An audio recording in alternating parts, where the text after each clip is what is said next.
Welcome to Xylem learning. Amrita miss ആണ്. അപ്പൊ മക്കളെ, നമ്മൾ എല്ലാവരും പുതിയ ടെക്സ്റ്റ് ബുക്കിന് വേണ്ടി വെയിറ്റിംഗ് ആണല്ലേ.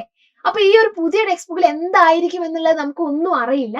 പക്ഷെ എത്ര തന്നെ മാറിയാലും ആ ടെക്സ്റ്റ് ബുക്ക് ഈസി ആയിട്ട് പഠിക്കാൻ വേണ്ടി, അതിന് നമ്മളെ സഹായിക്കുന്നതിന് വേണ്ടി ബ്രിഡ്ജ് കോഴ്സ് എന്ന് പറയുന്ന ഒരു പുതിയ സംഭവം നമുക്ക് പഠിക്കാനുണ്ട്.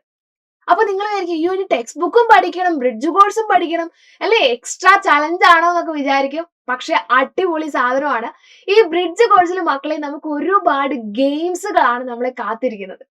ഒരുപാട് ഗെയിംസ് ആണ് നമുക്ക് ബ്രിഡ്ജ് കോഴ്സിലൂടെ കളിക്കാനായിട്ടുള്ളത്. അപ്പൊ നിങ്ങൾ വിചാരിക്കും, കളിച്ചാൽ മാത്രം മതിയോ മിസ്സേ? അല്ല, ഈ കളിയിലൂടെ കുറച്ച് ബേസിക് ആയ കാര്യങ്ങൾ നമ്മൾ പഠിക്കും. ഈ ബേസിക് ആയ കാര്യങ്ങൾ ഉപയോഗിച്ചാണ് നമ്മൾ പുതിയ ടെക്സ്റ്റ് ബുക്ക് പഠിക്കാൻ വേണ്ടി പോകുന്നത്. അപ്പൊ ചുരുക്കി പറഞ്ഞ ഇത്രയേ ഉള്ളൂ.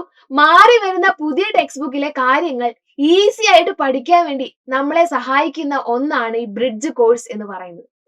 അങ്ങനെയാണെങ്കിൽ ഈ ബ്രിഡ്ജ് കോഴ്സിലെ ഒരു അടിപൊളി ആക്ടിവിറ്റി മിസ് കാണിച്ചു തരട്ടെ. ഒരു ഗെയിമാണ്, നിങ്ങൾ ഫ്രണ്ട്സ് ആയിട്ടിരുന്ന് ചെയ്തു നോക്കേണ്ട ഒരു ഗെയിമാണ്. അതിന്റെ റൂൾസ് ആൻഡ് റെഗുലേഷൻസും എങ്ങനെ കളിക്കണം എന്നുള്ളതാണ് മിസ് ഇന്ന് പറയാൻ വേണ്ടി പോകുന്നത്. ഇതിനു വേണ്ടി നിങ്ങളുടെ കയ്യിൽ വേണ്ടത് ഡൈസ് ആണ്. നമ്മുടെ ലുഡോ ബോർഡ്, അതേപോലെ സ്നേക്ക് ആൻഡ് ലാഡർ ഒക്കെ കളിക്കുമ്പോൾ നമ്മൾ ഉപയോഗിക്കുന്ന ഡൈസ് ഇല്ലേ, ഈ ഡൈസ് എടുക്കുക. എന്നിട്ട് എന്ത് ചെയ്യുക, നിങ്ങൾ രണ്ട് ടീമായിട്ട് മാറുക. Team A, team B, equal number of students ഉള്ള ടീമായിട്ട് മാറുക.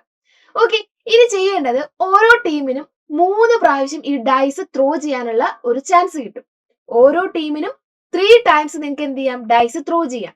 അപ്പോൾ ടീം എയിൽ നിന്ന് ഒരാൾ വരിക, 3 പ്രാവശ്യം ഡൈസ് ത്രോ ചെയ്യാം. അപ്പൊ ഡൈസ് ഓരോ പ്രാവശ്യം ത്രോ ചെയ്യുമ്പോൾ നിങ്ങൾക്ക് എന്ത് കിട്ടും, ഓരോ നമ്പർ വീതം കിട്ടും അല്ലെ. ഡൈസിൽ 6 ഫേസസ് ആണുള്ളത്, നിങ്ങൾക്കറിയാം.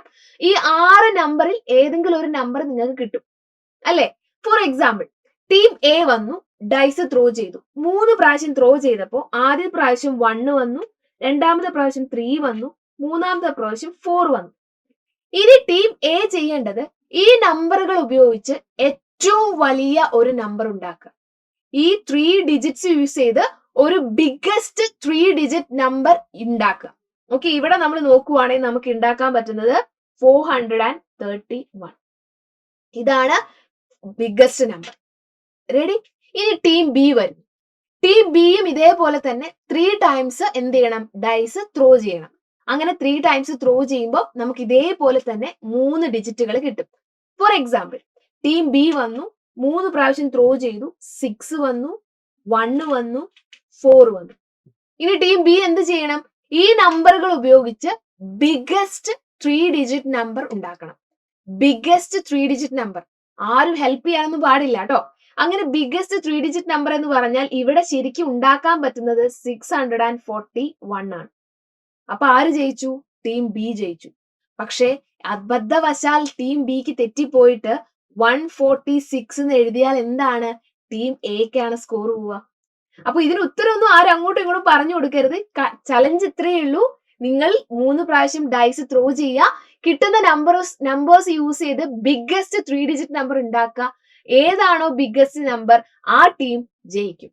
ഇങ്ങനെ എന്ത് ചെയ്യുക, നിങ്ങൾ ആ ടീമിൽ എത്ര പേരുണ്ടോ അത്രയും പേര് ഇതേപോലെ ത്രോ ചെയ്യുക. ഏറ്റവും കൂടുതൽ ബിഗ്ഗസ്റ്റ് നമ്പേഴ്സ് കിട്ടുന്ന ടീം ആയിരിക്കും വിൻ ചെയ്യുന്നത്. ഓക്കെ, അപ്പൊ നിങ്ങൾ എന്ത് ചെയ്യണം, ഈ ഒരു ഗെയിം നിങ്ങളുടെ ഫ്രണ്ട് സർക്കിളിൽ നിങ്ങളുടെ ഫ്രണ്ട്സിനെ ഒക്കെ വിളിച്ചു വരുത്തി എല്ലാവരും ഇരുന്നിട്ടൊന്ന് കളിച്ചു നോക്കുക. അടിപൊളിയായിരിക്കും. അപ്പൊ ഇതിന്റെ കൂടെ തന്നെ നിങ്ങൾക്ക് ഡിജിറ്റ്സ് ഉപയോഗിച്ച് ബിഗ്ഗസ്റ്റ് നമ്പർ ഉണ്ടാക്കാനുള്ള ഒരു കഴിവ് കൂടി ഇതിന്റെ കൂടെ തന്നെ നിങ്ങൾക്ക് കിട്ടും. അപ്പൊ ഇതേപോലെയുള്ള അടിപൊളി ആക്ടിവിറ്റീസ് ആയിട്ട് ഇനിയും മിസ് വരുന്നതാണ്. അപ്പൊ എന്ത് ചെയ്യുക, കൃത്യമായിട്ട് നമ്മുടെ ചാനൽ ഫോളോ ചെയ്യുക. അപ്പോ ഹാപ്പി ആയിട്ടിരിക്കുക. So thank you dears, thank you so much. Have a great day. By.